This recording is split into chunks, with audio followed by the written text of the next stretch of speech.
Heyo, my Planet Coaster friends, Channel5 Alive here, and welcome back to another Coaster Spotlight Contest Edition. Today's video, we have likely the biggest, most detailed creation in the entire contest so far. So stay tuned, and let's check it out. All right, welcome back everyone. Getting right on into things. We're gonna be looking at Pandora, created by B3artastic. And here they say, Pandora, a world of wonder and mystery, incredible danger and strange beauty. Tropical rainforests cover a large part of each of the continents. These rainforests are similar to those covered in the Amazon basin, but in the scale of several times the size on anything on Earth. A wide variety of animals can be found throughout Pandora. Most of them are like six-limbed, except for the humanoid Navi. They are Pandora's natives. Each organism on Pandora has bioluminescent qualities and set the night aglow. In a dreamlike landscape, vast magnetic fields coupled with the exotic properties of unobtainium allow the Hallelujah mountains to float in flux. The most efficient superconductor known to exist, unobtainium, is the rare earth mineral. Mined by humans is the sole reason for them to live on Pandora. The hunger for this rare material is so big that they deforest large portions of the rainforest. A group of scientists are exploring Pandora using avatars. These are man-made creatures. They are very similar to the Navi. The scientists are in a constant fight against the military, trying to stop them from destroying the whole vegetation of Pandora. Now it's up to you to decide whether you want to hop on a military machine to dig out more unobtainium or control an avatar to fight for science. Good googly moogly. So he just explained the whole movie. Hey Channel 5 team, with an estimated part count of 200,000 pieces, Pandora is my biggest project so far. The plants, machines, and creatures I made myself are available on the workshop. I have used some blueprints from the other creators and given them credit on the Wall of Fame. Thanks for making another Planet Coaster contest. It looks to be a great one. B3artastic. Please ride both coasters in Seat 1, Seat 2, Car 1. If possible, ride one of them at 10 a.m. and the other one at 10 p.m. If you don't do that, ride them both at 10 a.m. daytime. Oh, wow. Well, you should have told me which one to ride at nighttime, because if I make the wrong decision, I mean, Avatar is a nighttime experience, definitely. Anyways, let's get into it. Look at this, ladies and gentlemen. My goodness. I'm getting, well, you can see my FPS counter now with shadow play in the top left-hand corner. 11 FPS, 200,000 pieces. Its thing is killing my computer, and we haven't even pushed play yet. So hopefully the coaster experiences do not suffer from this, but I have to say this is still a monumental creation, so much so that I have to go down the queue in pause mode. As you can see, it is just tearing my computer apart. So we're gonna start with the humans at day, and we'll do the avatars at night. I think, wow, I'm dying. Talking way too much last week. This contest is gonna kill me, you guys. Yeah, starting with the humans. I think the avatars are gonna be a little bit more interesting to check out during nighttime because of the whole, whoa! TMTK. Look at that. Let's get in our avatars. I have no idea which way the queue is supposed to go. I don't. Yep, this is it. I think. Maybe this is the avatar. That is the avatar. I got so mixed up. I like the scenes here from the movie. It's cool. I mean, as far as I could tell, I've done a few Pandora/Avatar creations on the channel throughout the years. This looks to be the best, and I have no idea how you pulled this off in 2 months. What the heck? I can't select the station. Oh my god. Please, for the love of God. There we go. Human. Here we go, ladies and gentlemen. It's in test mode. Actually, I'm just gonna fast forward it and let it run. So we're dealing with a Giga Rage, green across the board, 4,311 meters, and I'm assuming the other one is just as long. So I think This one actually sets the world record for the longest coaster in the contest. And I was saying with the Race to the Lost City that it was probably the longest and not going to be beaten. I think this beats it. And if it doesn't, we'll just have to see which one of the two are better. But I personally felt with Race to the Lost City, the amount of dueling elements and the lack of exploration just made it exhausting. Hopefully with this one, it's more of a storytelling experience that the 4,000 meters or the 250 seconds in duration that we're going to be riding it, it's not going to be constantly dueling, but instead telling a story and with some dueling elements. But we're about to find out, so let's do that. The coaster has pulled up, and as requested, we're going to be doing this at seat 2. Let's go.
finally, ladies and gentlemen, that is something special. Whew, whew. This, wow. Even though the frame rate's not there, I think it was worth every second of blowing up my computer. We're gonna pause it because the other one is waiting for us at the station. This is truly remarkable, and as I was worried that the dueling elements for, 5,000 meters of track might be a little bit too excessive, this really is like two different exploration coasters that duel. It kind of reminds me of the epicness that we saw from Combat Wombats into the Jungle for the Exploration Coaster Contest. That was one of my all-time favorite memorable jungle creations. But this being Pandora, I think it almost takes it up a notch. And that's saying a lot because I'm comparing you to a legend builder. And you've absolutely nailed the Avatar world. Every single detail. You basically told the story. It's truly remarkable. So we're gonna go into Seat 2 as requested, nighttime. Let's go.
By the way, I love these freaking doors. The way you've put like 8 of them together to open up like a circle.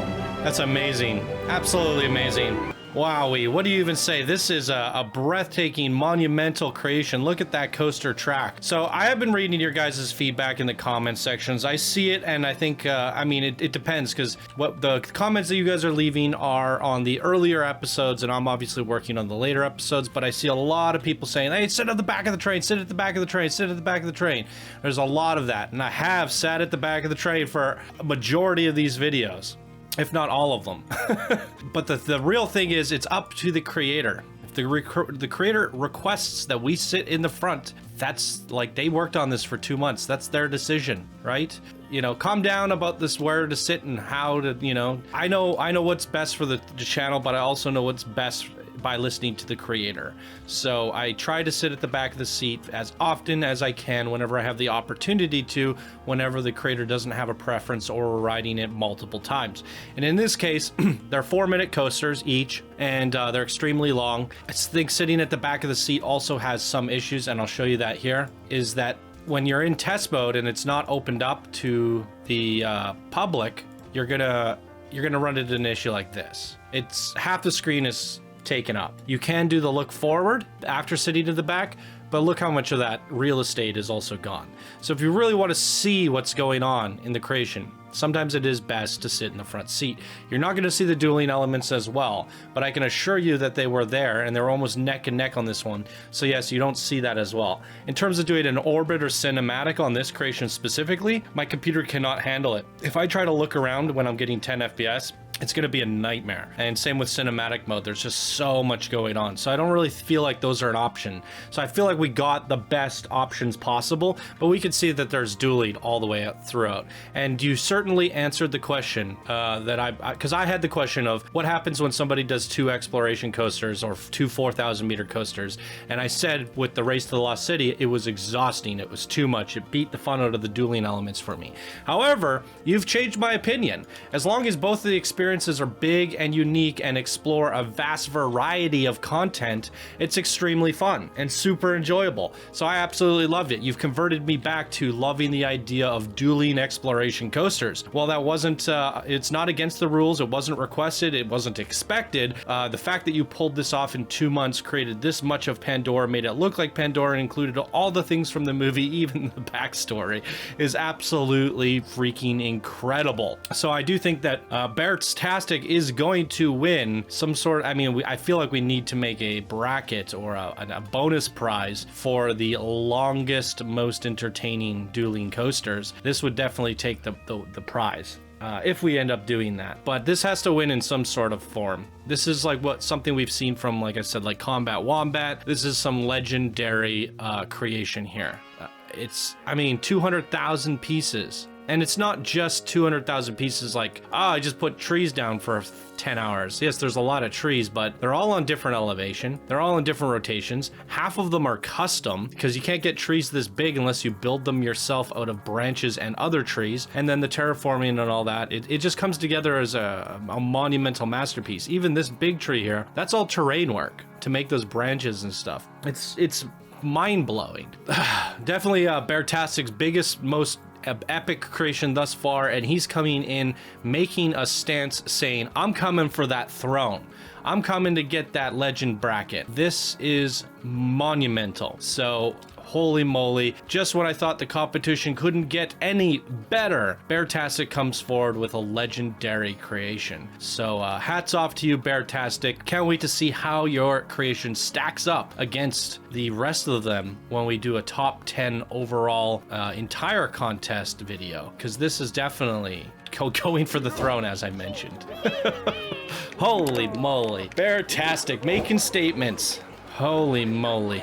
Okay, that's enough out of me, ladies and gentlemen. What did you think? Leave your comments down below for Beartastic. Go click the link down in the description. Give it a rating. This absolutely deserves to hit the front page. What a monumental creation. All right, ladies and gentlemen, that's gonna do it for me today in today's video. Thank you so much for watching. I hope you have a wonderful day, and we'll see you in the next contest submission. Bye now.